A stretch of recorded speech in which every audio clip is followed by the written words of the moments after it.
Olá, eu sou o professor Danilo Guanais.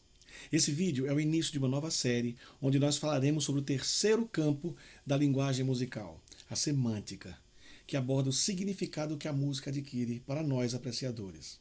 Desde o significado de estruturas simples como intervalos, como por exemplo, por que intervalos maiores e menores causam sensações diferentes em nossa percepção, até abordagens mais complexas, como as relações que a música estabelece com algumas das outras áreas com as quais costumamos nos expressar, como as outras artes ou a matemática, por exemplo. Entretanto, eu não pretendo abordar explicitamente o conteúdo das outras linguagens não musicais, mas analisar, dentro de um ponto de vista estritamente musical, como é que os elementos delas impregnam ou influenciam as escolhas feitas pelos compositores. Vamos começar falando sobre o que é ideia musical e gesto musical.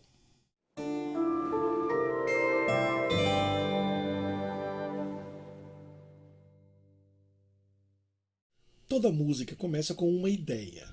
Não uma ideia no sentido do porquê fazer a música, ou de como ela vai ser, ou do que serviu de inspiração, mas uma ideia musical. Um conjunto sonoro em que podemos perceber completude, ou seja, princípio e fim. Isso não quer dizer que a música em si é uma ideia. Da mesma maneira que uma frase, como por exemplo, que ruído foi aquele ontem à noite? Não é um discurso, mas carrega uma ideia bastante completa a respeito de um fato. E da mesma maneira que essa ideia pode gerar toda uma discussão sobre o motivo do ruído, o que ou quem causou, se ele assustou ou não, se é necessário tomar providências para que ele não se repita e assim por diante, uma ideia musical é também uma provocação.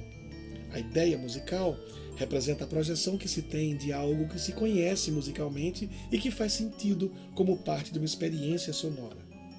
O conceito é genérico, relativamente novo e não possui uma caracterização específica de conteúdo ou tamanho para as ideias musicais. Uma ideia musical pode ser um acorde, um motivo, um tema, um conjunto de temas ou motivos, um perfil rítmico, uma sequência harmônica, um processo composicional e etc.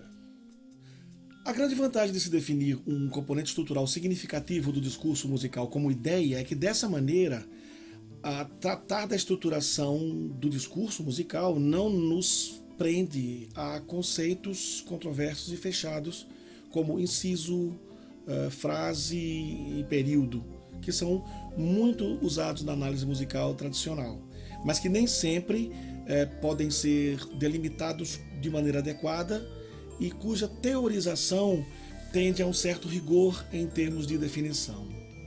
Uma ideia musical encerra o senso de completude em si mesma, ainda que seja uma ideia simples, que precise de outras mais para adquirir um sentido mais amplo. Mas, em termos gerais, a ideia musical é a criação em potência, ou seja, é uma semente. No caso da música que emprega um texto, como é o caso da canção popular, por exemplo, a definição de uma ideia é mais clara porque existem ideias literárias subjacentes, e na quase totalidade dos casos, ou o compositor presta atenção a elas, ou intuitivamente define seu discurso de maneira concomitante a elas. Em qualquer dos casos, as ideias musicais tendem a se combinar e concluir com quebras perceptíveis, como notas mais longas ou pausas. Azul da Cor do Mar, que Tim Maia compôs em 1970, por exemplo, começa com 4 ideias simples que se combinam para formar uma ideia maior, com sentido completo. Em termos literários, as ideias básicas são: se o mundo inteiro me pudesse ouvir, tenho muito para contar, dizer que aprendi. Observe que, com exceção da primeira ideia, que é uma simples interjeição, todas as ideias básicas têm um sentido, mas juntas compõem uma ideia maior de sentido completo. Perceba também que, no caso desta canção, as ideias podem ser permutadas sem que isso afete o sentido do conjunto. Isso é possível porque o campo literário se estrutura e se desenvolve geralmente num plano linear, em que as ideias compartilham do mesmo contexto semântico, ou seja, do mesmo contexto de significados. As ideias musicais são delimitadas aqui pela presença das pausas e notas longas. Perceba que elas acompanham a estruturação das ideias literárias, como ocorre em qualquer música com letra. No entanto, musicalmente, aquela possibilidade de permutação não ocorre tão facilmente. A ideia 1 é uma nota longa simples na dominante. As ideias 2 e 3 concluem na mesma nota. A ideia 4 desloca o final para a tônica, o que reforça o caráter conclusivo do conjunto. Observe que todas as ideias têm tamanho, perfis melódicos e harmonias diferentes. Essas ideias musicais, como é o caso da maioria delas, conjugam planos diferentes de estruturação, a rítmica, a métrica, a harmonia, a melodia, e cada um desses planos tem seu próprio significado, o que cria uma estrutura cuja complexidade não permite muitas possibilidades de permutação entre as ideias básicas. O conceito de gesto musical, por sua vez, remete a algo mais breve. O gesto musical tem um caráter preciso e definido por sua brevidade. Ele põe o som em movimento para anunciar a intenção que o discurso musical assume em cada um de seus diferentes momentos. No início de uma obra, por exemplo, o gesto inicial pode ser um acorde forte ou um fragmento melódico em uníssono suave, ou ainda um pulso constante. Cada elemento que compõe a trama do discurso, com características como essas, pode ser considerado um gesto musical. Uma ideia musical ou um gesto musical são como as ideias e gestos comuns. Eles têm que ser considerados numa dimensão que faça sentido. Ideias e gestos comuns são constantes em nossas vidas porque significam algo e servem para comunicar algo, e nos lembramos deles em situações e momentos aos quais eles dão sentido, como a ideia de uma viagem ou o gesto de adeus, que, entre tantos exemplos, demonstram o caráter estático da ideia e o caráter dinâmico do gesto. A ideia principia pelo que será um gesto e pode resolver-se nele somente, como aconteceu com a primeira ideia de azul da cor do mar. Mas a ideia pode seguir desenvolvendo o gesto ou pode associar a ele outros possíveis gestos musicais.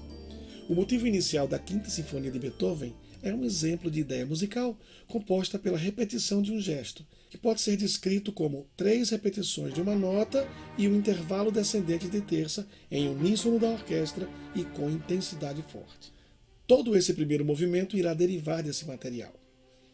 Pode-se explorar o conceito de gesto mais profundamente, considerando, por exemplo, que o início da melodia se dá no quinto grau de dó menor, ou que o uníssono é feito com clarinetes e cordas.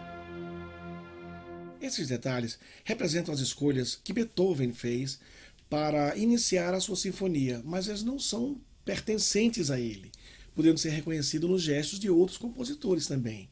Da mesma forma que o gesto feito com o polegar, dependendo da posição e do movimento, representa uma intenção definida e que é compartilhada por qualquer pessoa que reconheça a sua linguagem gestual.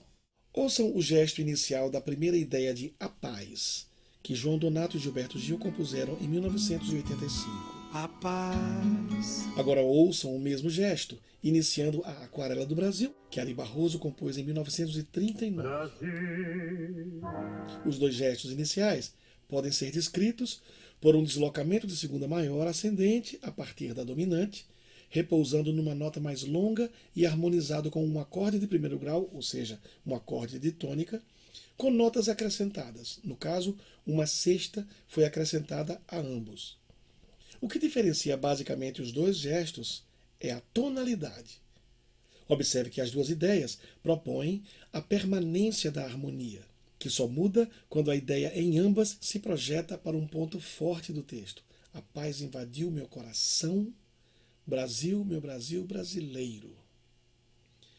Em A Paz, a melodia prossegue como um arco, projetando-se primeiro para o agudo, depois para o grave, e finalizando em grau conjunto ascendente no ponto em que a harmonia muda. Na Aquarela do Brasil acontece a mesma coisa. Observe. Meu Brasil brasileiro. Esse tipo de semelhança, que acontece em milhares de outros exemplos musicais e em todas as épocas e lugares, demonstra como uma ideia musical, mesmo combinando estruturas relativamente complexas de ritmo, melodia e harmonia, pode coincidir em parte ou completamente da mesma maneira como gestos corporais coincidem em diferentes lugares, ainda que não tenha existido intenção de imitar ou repetir. A grande história está no fato de que, na criatividade dos compositores, ideias e gestos musicais se transformam e é disso que a música vive. Nós vamos entender melhor isso em nosso próximo vídeo, a transformação das ideias musicais. Até lá!